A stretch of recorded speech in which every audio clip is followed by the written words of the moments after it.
Ryanair per il momento non intende aumentare la propria attività sull'aeroporto di Treviso. Parola di Michael O'Leary, l'amministratore delegato della compagnia aerea low cost nella Marca, per celebrare il sorpasso su Alitalia, 22,9 milioni di passeggeri trasportati nel 2012 contro i 22,3 dell'ex compagnia di bandiera, e per il lancio del nuovo programma estivo di rotte da e per il Canova.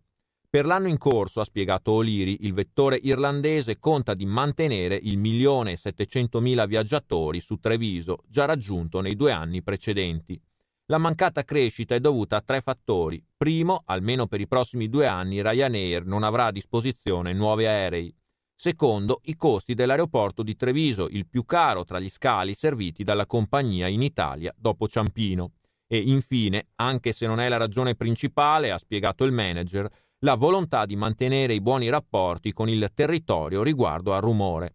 L'amministratore delegato a questo proposito ha segnalato però come l'aerolinea abbia aerei tra i più moderni e non voli di notte.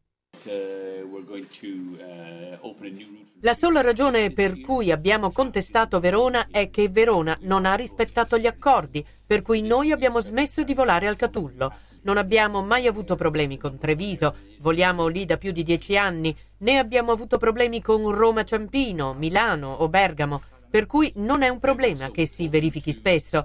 Ma anche a Verona, voglio dire, per esempio, avevamo avuto dei problemi a Malmo dove abbiamo smesso di volare dal 2008. Abbiamo di recente concluso un accordo con loro e siamo tornati a Malmo dal 2011. Per cui sta a Verona. Se Verona vuole che torniamo e riapriamo il traffico lo faremo, ma Verona ci deve assicurare di rispettare il nostro accordo.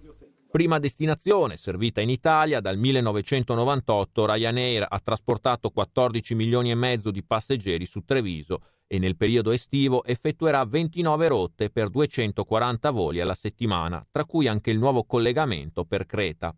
Secondo le stime della compagnia stessa, ciò ha consentito lo sviluppo di 1.700 posti di lavoro.